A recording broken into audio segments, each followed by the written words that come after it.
OK. Alors, Trevor, pourquoi ne pas nous parler de l'actualité en Australie et en Nouvelle-Zélande ce mois-ci? Eh bien, je vais parler de deux événements en particulier.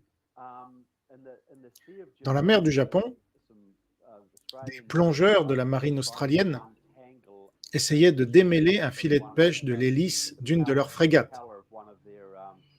Un navire chinois s'est approché et, alors qu'ils étaient dans l'eau, a dirigé son sonar sur eux. Ils ont dû sortir de l'eau, leurs tympans ont été endommagés. Il s'agissait d'une attaque militaire non provoquée contre ces hommes qui se trouvaient dans l'eau. La ministre des Affaires étrangères, Penny Wong, qui a des antécédents marxistes importants, a quelque peu réprimandé les Chinois. Anthony Albanese, le Premier ministre australien, est allé jusqu'à dire que c'était dangereux. Mais ce n'est pas grand-chose. L'autre nouvelle, c'est qu'un haut responsable de l'Organisation australienne du renseignement de sécurité, le service d'espionnage national, a annoncé qu'un ancien dirigeant australien avait trahi l'Australie au profit d'un ennemi étranger. Il n'a pas voulu dire de qui il s'agissait. Anthony Albanese a déclaré qu'il était très sage de ne pas le dire, car cela causerait trop de divisions, soi-disant. Mais moi, je pourrais citer environ 6 anciens dirigeants australiens qui, selon moi, auraient pu trahir l'Australie au profit de la Chine ou de la Russie, et qui l'ont fait. Et je mettrais Anthony Albanese dans cette catégorie, d'ailleurs. Je suis en train d'écrire un livre sur Albanese, intitulé « Camarade Premier ministre ». Je viens de terminer l'épilogue ce matin, d'ailleurs. L'alliance de 40 ans du camarade Premier ministre Anthony Albanese avec le communisme australien est un fait. Le principal parti communiste australien, il y a eu plusieurs partis communistes australiens, mais le Parti communiste d'Australie a été dissous en 1990. Et avant cette date, Anthony Albanese était intimement impliqué dans nombre de leurs campagnes. Interviewé dans leurs journaux, travaillant avec leur personnel, très probablement en tant que membre secret d'ailleurs. En 1990, ils ont changé de nom pour devenir la Search Foundation, qui est une fondation. Ils ont repris les actifs d'une valeur de plusieurs millions de dollars du Parti communiste d'Australie. Et ils ont commencé à se faire appeler socialistes démocrates et à infiltrer massivement le Parti vert australien et le Parti travailliste australien. Anthony Albanese a collaboré à ce processus depuis lors. Et la grande affaire du moment, c'est que le précédent Premier ministre conservateur de l'Australie avait signé un accord avec les États-Unis pour l'achat de 4 sous-marins nucléaires. C'était dans le cadre de l'accord AUKUS, et ce, afin de protéger l'Australie de la Chine. Anthony Albanese tente aujourd'hui de saboter cet accord. Le chef de cabinet d'Anthony Albanese, qui a également des liens avec la Search Foundation, a en fait expulsé les services de renseignement australiens du Conseil des ministres.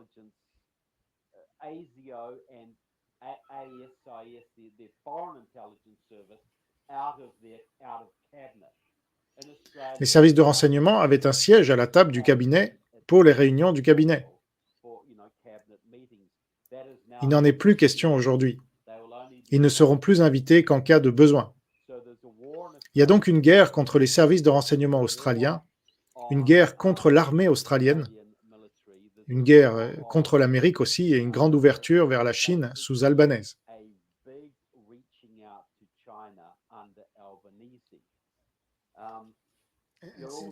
Et comme l'Australie fait partie des Five Eyes, diriez-vous que cette alliance entre agences de renseignement occidentales est compromise? C'est clair. L'Australie fait partie du Five Eyes, vous avez raison, et c'est un élément clé. Ce que Trump essayait de mettre en place, c'était une alliance entre l'Australie, l'Inde, Taïwan et le Japon pour geler le Parti communiste chinois. L'Inde est maintenant parce que le nouveau président cherche ailleurs ses alliances. La Nouvelle-Zélande suivra toujours l'Australie. Et donc, vous avez Albanese qui a un passé communiste si problématique, s'étendant sur 40 ans, de 1983 à aujourd'hui, sans discontinuer. Ça ne s'est jamais arrêté,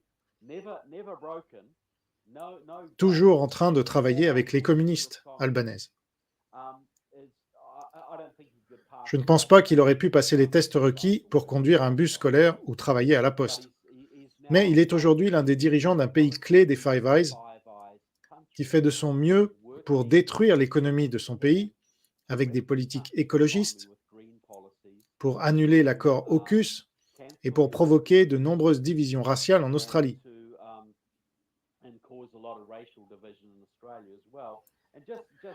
Et pour en revenir à l'affaire de la pandémie, beaucoup de gens en Australie ont été horrifiés par la gravité des mesures liberticides. Mais ça s'est surtout passé dans l'État du Victoria, un État du sud de l'Australie où se trouve Melbourne, la deuxième ville la plus peuplée d'Australie après Sydney. Cet État était dirigé par Daniel Andrews, alors Premier ministre de cet État d'Australie. Il a fait adhérer l'État de Victoria aux nouvelles routes de la soie de manière unilatérale en 2015, sans l'autorisation du gouvernement fédéral, parce qu'il est très proche du Parti communiste chinois.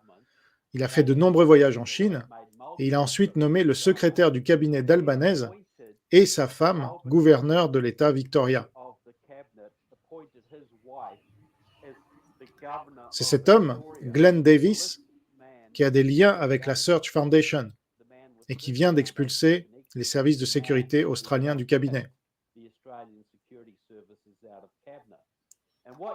Ce que vous constaterez dans le monde entier, et je pense que vos auditeurs le comprendront aisément, c'est que tous les États et les pays qui ont connu les pires confinements sont les États où l'influence communiste chinoise est la plus forte.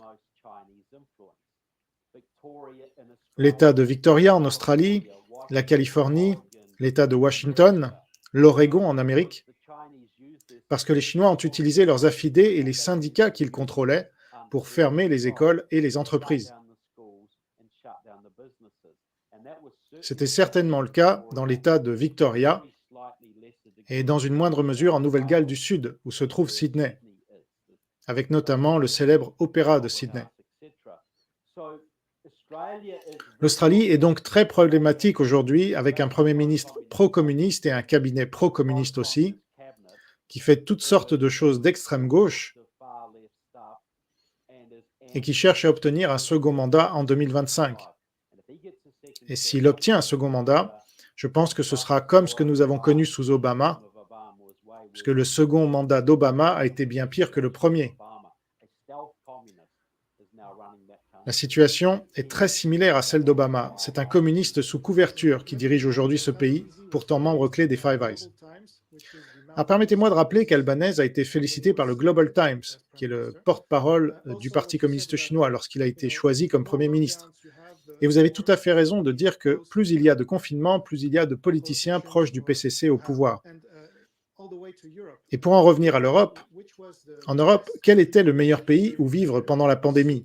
C'était la Suède. La Suède est le pays qui a Ericsson et qui a donc exclu Huawei, parce qu'elle a un concurrent direct de Huawei en Ericsson. Et elle a également fermé tous les instituts Confucius, ce qui permet de faire un lien direct entre les deux. Cela fait 4 ans que j'en parle et personne ne me croit en France. Il est donc très important que vous le confirmiez et que nous puissions étayer nos propos avec des données internationales. En ce qui concerne les instituts Confucius, lorsque M. Albanese est arrivé au pouvoir, le gouvernement précédent a mené une enquête sur les instituts Confucius en Australie, dont l'un avait été introduit en Australie par le chef de cabinet de M. Albanese, le fameux Glenn Davis. Et ils ont recommandé de les fermer. Albanese a fortement édulcoré ce rapport pour leur permettre de continuer, non pas pour en faire venir d'autres, mais pour permettre à ceux qui existaient déjà de continuer. Mais vous avez tout à fait raison, je pense que les gens doivent comprendre que les communistes chinois ont lancé l'attaque biologique, puis ils ont géré la réponse, et pour infliger autant de dommages économiques qu'ils le pouvaient, ils ont utilisé leurs politiciens serviles et le mouvement syndical qu'ils contrôlent dans la plupart des pays, pour infliger ces dégâts. Oui, et je peux ajouter une chose à propos de l'Italie. L'Italie faisait partie des nouvelles routes de la soie. Maintenant, elle en est sortie, mais elle a passé d'autres accords avec la Chine via Giorgia Meloni. Nous pensions qu'elle serait anti-parti communiste chinois, mais en fait, elle ne l'est pas. Bref, en France, Macron et Delfrécy, qui étaient à la tête du conseil scientifique, ont dit d'accord, nous allons mettre en place le confinement, mais pas sur le modèle de la Chine. Ne vous inquiétez pas, nous ne sommes pas des totalitaires. Nous allons le faire sur le modèle de l'Italie. Donc, ne vous inquiétez pas. C'est ainsi qu'ils ont procédé. Alors, qui d'autre veut réagir à ce que Trevor vient de dire? J'ai juste une question. D'après ce que vous dites, j'en déduis que le Premier ministre ne renforce pas les défenses militaires de l'Australie pour se défendre contre la Chine.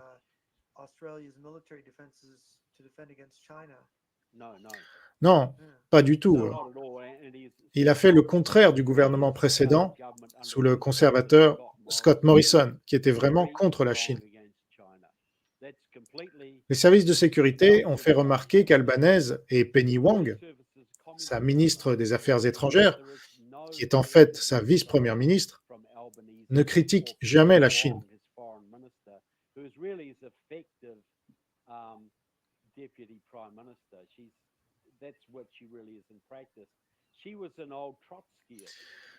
En fait, elle est une ancienne trotskiste.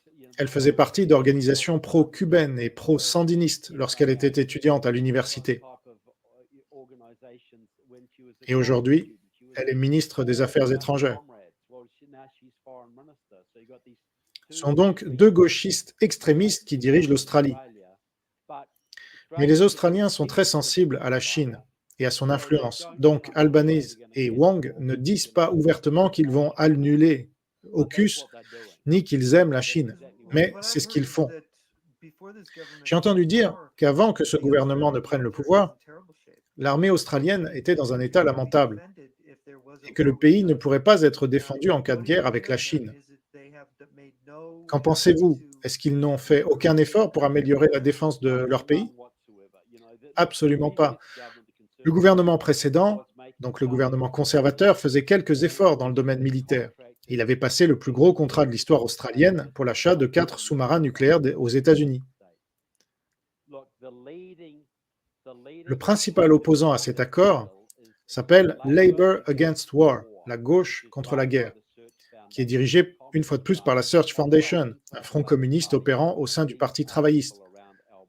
Et ce sont des gens qui font partie de l'entourage d'Albanese. Il ne dit donc pas que nous allons annuler l'AUKUS, mais il fait signer à l'Australie le traité international d'interdiction des armes nucléaires, qui n'est autre qu'une façade du Conseil mondial de la paix, dirigé à la fois par la Russie et par la Chine. Il n'ose pas encore dire que nous allons annuler le traité AUKUS, mais je vous garantis que s'il obtient un second mandat, il le fera. Je peux ajouter quelque chose à propos des relations entre la France et l'Australie, parce que la France était le pays à avoir ce contrat pour les sous-marins avec l'Australie, avant que Scott Morrison ne l'annule. Et ils l'ont annulé parce que la France était considérée comme trop proche de la Chine. C'est la raison principale, mais cela n'a jamais été dit, du moins ici dans la presse française. Tout le monde était au courant, mais personne n'en parle. Ce qui s'est passé, c'est que Scott Morrison, qui n'est pas parfait non plus, parce que pendant la pandémie, il a appuyé les confinements, il a poussé la vaccination, mais il était quand même bien meilleur qu'Albanese, c'est évident. Il a annulé cet accord avec les sous-marins français, mais depuis, en France, nous considérons l'Australie comme des traîtres, du moins les gens qui sont désinformés, parce qu'ils ont annulé ce contrat et tous les pro-russo-chinois, et même Macron et le ministre des Affaires étrangères à l'époque, Jean-Yves Le Drian, avaient dit que c'était une trahison. Donc il y avait des mots vraiment durs qui ont été utilisés, même si l'Australie se protégeait juste d'un pays sous influence chinoise, qui est la France. Et c'était la raison principale de ce revirement. C'est ce que je voulais ajouter. Alex, est-ce que vous vouliez dire quelque chose? Oui, je pense que tout cet apaisement envers la Chine a été vendu avec ce que j'appelle l'argument universel de Metternich. Cela fait évidemment référence aux anciens hommes d'État du début des années 1800. Il s'agit de donner aux différents empires une grande partie de ce qu'ils veulent pour créer une paix durable. C'est en quelque sorte le concept de l'homme d'État de Clemens Wenzel von Metternich, célèbre homme d'État. Pour des raisons évidentes, il n'est pas possible d'appliquer ce raisonnement à l'ancienne, à l'ère moderne, où des pays aussi fous que la Chine communiste disposent d'armes mécanisées, d'armes biologiques, nucléaires et tout ce qui s'ensuit. On ne peut donc pas se contenter d'appliquer cette vieille méthode. Mais c'est exactement ce qu'a fait Henry Kissinger. Il a été l'un des plus fervents adeptes de cette approche à la Metternich. Donnons aux Chinois ce qu'ils veulent, donnons aux Russes ce qu'ils veulent pour que nous puissions tous vivre heureux et en paix. Donc Kissinger est mort assez récemment, comme vous le savez. Il avait écrit sa thèse sur Metternich à Harvard. Et ses collègues universitaires se demandaient pourquoi il avait reçu le prix de Harvard pour cela, alors qu'il n'avait rien écrit de nouveau, qu'il n'avait pas utilisé de nouvelles sources primaires. Toute la mentalité universitaire de Kissinger reposait sur le système de Metternich. Et devenu conseiller à la sécurité nationale de Nixon, il a appliqué ce raisonnement erroné et dépassé. Nous le savons aujourd'hui grâce à des interviews assez récentes. Kissinger a dit qu'il avait l'habitude de parler à Nixon de la France des années 1800, ce qui ressemble beaucoup à ce qu'ils ont dit à propos de Metternich. Il n'a pas mentionné ce nom dans cette interview, mais lorsqu'il dit qu'il a parlé à Nixon des Français dans les années 1800, c'est essentiellement de cela qu'il s'agit. Ils ont parlé du système de type Metternich. En 1990 ou 1991, les Russes, Sobchak, Yeltsin et d'autres, ont proposé à l'Occident une relation censée être basée sur l'ancien système Metternich. C'est-à-dire que la Russie obtient ceci, la Chine obtient cela. Il y a même eu une commission commune avec Sobchak à Saint-Pétersbourg, le mentor de Poutine, créateur de la nouvelle constitution russe, et Henry Kissinger. Kissinger et Sobchak ont donc travaillé sur ce projet afin d'attirer davantage d'entreprises à Saint-Pétersbourg. J'ai déjà mentionné cette princesse allemande qui a reçu la visite du jeune Poutine. Cette princesse avait épousé un Metternich. Alors bien sûr, ils vont envoyer Poutine. Ils parlent de toutes ces choses que vous connaissez sur les réseaux secrets en Russie, les Metternich et tous ces hommes d'État. Nous allons ramener l'ancienne Russie, etc. C'est donc une sorte d'escroquerie qu'ils mènent depuis longtemps, car c'est ce qui a finalement conduit au début des années 70 à ce nouvel apaisement vis-à-vis de la Chine. Les Russes et les Chinois ont mis en scène ces hostilités. Ils allaient soi-disant entrer en guerre, Nixon y a cru, mais c'est Kissinger et son discours de Metternich qui ont servi de cadre à tout cela. Il semble que toute la carrière de Kissinger ait été créée de cette manière.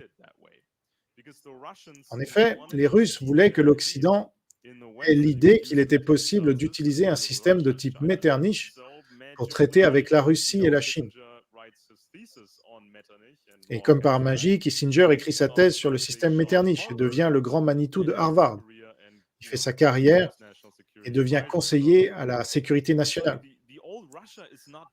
Mais l'ancienne Russie n'est pas de retour. L'ancienne Russie a été tuée et enterrée, et on ne peut même plus trouver la pelle. Et il y a autre chose. Poutine a fait l'éloge de la tsare Catherine la Grande et de Pierre le Grand. Pierre le Grand était déjà membre de la dynastie des Romanov, dont les racines sont russes, bien sûr, mais les Romanov ont été dominés par ces familles allemandes, la maison des Hessen. Catherine, la tsarine de Russie, était allemande et les générations suivantes de tsars étaient tout à fait allemands. Le thème dominant de Pierre le Grand et de Catherine était cette tentative de rendre la Russie plus proche de l'Europe. Il s'agissait de donner l'impression qu'ils pouvaient fonctionner ensemble.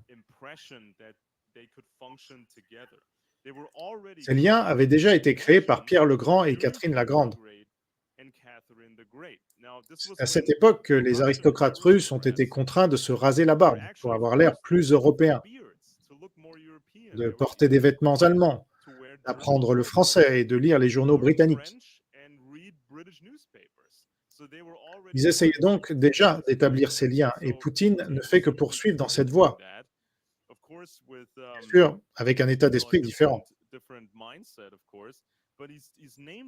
La princesse Tatiana a épousé un membre du clan Metternich, un clan allemand, et Tatiana croyait en cette clandestinité russe, que l'Église n'était pas morte en Russie et que le communisme et le conservatisme n'étaient pas morts en Russie sous le communisme.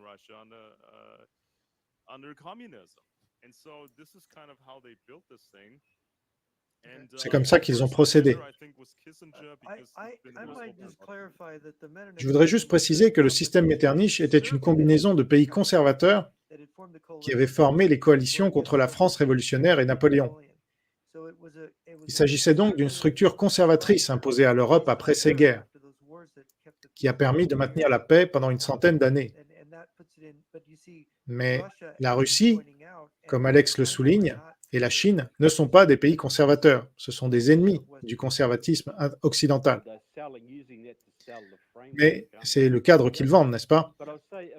Je dirais à propos de Kissinger qu'il a été identifié par Michael Golinowski, un transfuge du service de sécurité polonais dans les années 60, comme un agent soviétique entièrement recruté. Il a déclaré avoir été recruté alors qu'il servait comme sergent dans l'armée en Allemagne après la guerre. En 1991, Kissinger a aidé à mettre en place, sur son idée, le Comité des 100, qui est aujourd'hui la principale opération d'influence de la Chine communiste aux États-Unis. Je pense donc qu'il est tout à fait crédible que Kissinger ait été un agent depuis le début. L'autre jour, j'ai écouté un documentaire sur Nixon parlant de la Chine. Et on aurait cru entendre Kissinger parler. Nixon disait que la Chine a son histoire, a sa sécurité nationale. Elle craint la Russie. Son idéologie est la même que celle de la Russie, mais elle a peur de la Russie et ne veut donc pas être alliée avec elle. La Chine a une idéologie différente, mais ses intérêts en matière de sécurité nationale sont davantage alignés sur ceux de l'Amérique.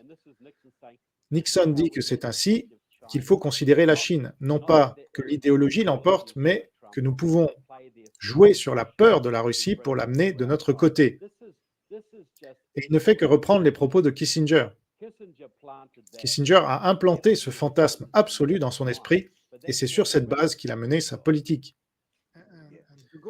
Et De Gaulle en France a fait la même chose, mais avant cela, en 1964, lorsqu'il a reconnu la Chine.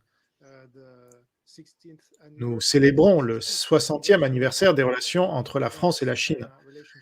Et c'est pour cela que Xi Jinping est venu en France, j'en parlerai un peu plus tard. Mais avant cela, je voulais poser à Trevor quelques questions concernant 3 nouvelles que j'ai vues sur l'Australie. Le 13 mai, la police chinoise a été autorisée à entrer en Australie pour s'entretenir avec une femme. Mais la police chinoise a enfreint le protocole et l'a raccompagnée de force en Chine. Voilà la première information. Ensuite, le 15 mai, 2 jours après, Ben Falconer a tweeté « Je suis avec 5 de mes collègues ce matin à Perth CBD ». Que signifie CBD d'ailleurs? C'est la patrouille des douanes et des frontières. Merci. Vous êtes sûr? Alors, je ne sais pas, ça dépend du contexte. CBD, c'est Central Business District, dans un certain contexte. Il faudrait m'en dire plus. OK. Donc, un par un, ils sont conduits à une réunion pour se voir notifier leurs sanctions pour avoir refusé le vaccin il y a 2 ans et demi. 2 d'entre eux ont été informés qu'ils avaient déjà été licenciés. Donc, 2 ans et demi après avoir refusé le vaccin, ils sont donc emmenés au service des douanes et des frontières. Voilà, c'est le service des douanes et des frontières. Et enfin, le même jour, le 15 mai, les idiots utiles du Hamas à l'université de Melbourne installaient leurs tentes à l'intérieur. Alors, qu'en pensez-vous?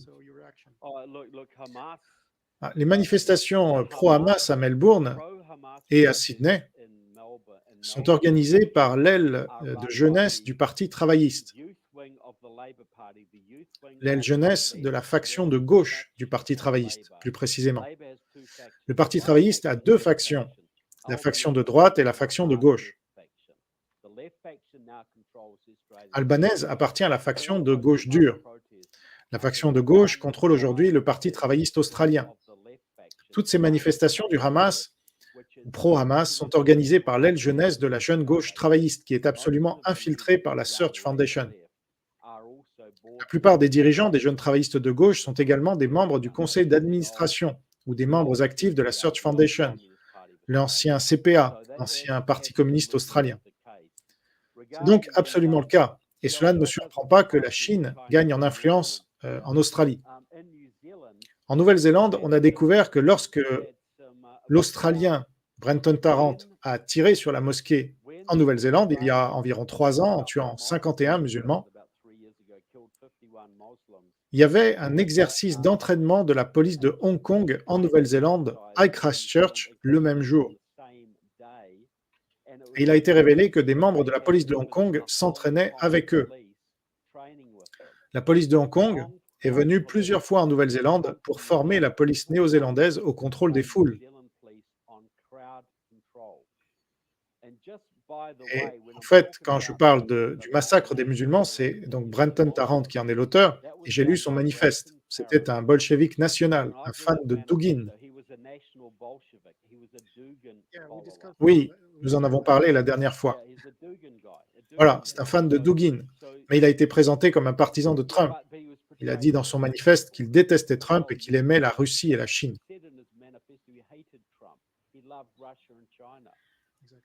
Exactement. Jeff, vouliez-vous parler du rapport qui a été publié? Je vous l'ai envoyé, je ne sais pas si vous avez eu le temps de le lire. Il fait le lien entre Shut It Down for Palestine et le Parti communiste chinois, qui est derrière le mouvement pro-Hamas dans les universités américaines.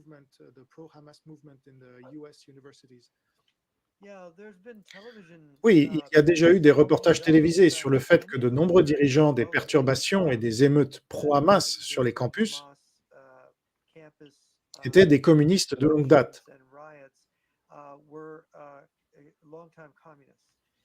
Il y a eu des gens qui ont dirigé Occupy Wall Street, d'autres qui ont participé aux émeutes de George Floyd en 2020, et ces gens ont reçu une formation, beaucoup d'entre eux en tout cas, nous le savons, comme les Black Lives Matter, dont les dirigeants ont été formés par des communistes chinois.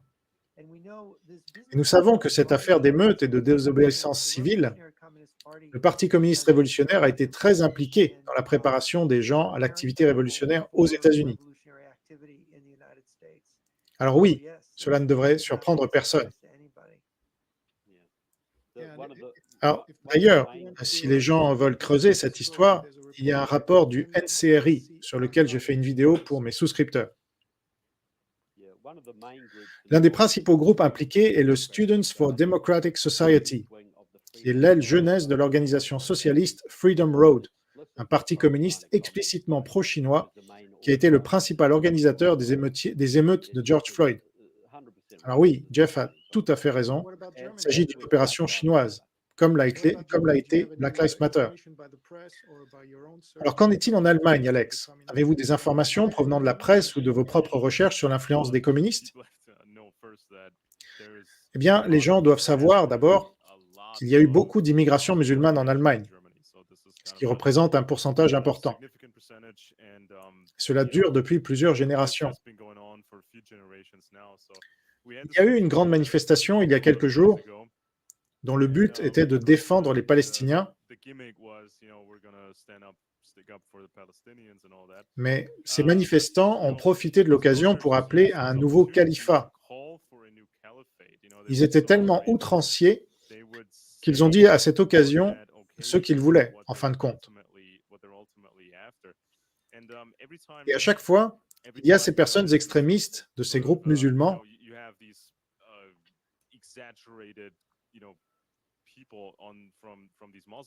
et puis il y a ces personnes extrémistes de la gauche, comme Greta Thunberg, qui aiment beaucoup les Palestiniens apparemment. En fin de compte, l'objectif de la Chine et de la Russie serait de dominer l'ensemble du monde musulman, d'utiliser le monde musulman comme un bélier contre l'Occident. Et si par magie tous les musulmans du monde disparaissaient, Ce serait une bonne nouvelle pour la Russie et la Chine. C'est donc une idée scandaleuse que l'on voit chez certains musulmans en Allemagne qui s'accrochent encore à l'idée de cet impérialisme musulman. On peut lire tout ce qui concerne l'impérialisme musulman à travers les âges et qui continuent de penser ou de prétendre qu'ils pourraient faire cela, qu'ils pourraient le faire en obtenant l'aide de la Russie. Je pense que les stratèges russes comprennent parfaitement que cela ne va pas bien se passer pour les musulmans. Les musulmans sont tout simplement nécessaires en ce moment, en tant que béliers. Et j'en ai récemment parlé avec Jeff dans notre émission. Même dans les années 1920, les soviétiques utilisaient cette absurdité de la conspiration dans le monde musulman. C'était quelque chose qui faisait partie de l'idéologie de gauche avec les premiers socialistes français. Ils ont créé au début des années 1800 cette idée d'une conspiration du monde juif, mais la gauche s'est débarrassée de la majeure partie de l'antisémitisme. Puis la droite a copié cette idée de conspiration et a amplifié l'antisémitisme. Il reste donc un terrain d'entente entre la gauche et les musulmans en raison de cette idéologie anti-impérialiste. Mais en fin de compte, lorsque l'on parle d'une éventuelle troisième guerre mondiale qui se prépare, il n'est tout simplement pas possible pour les musulmans de poursuivre leur impérialisme des siècles passés.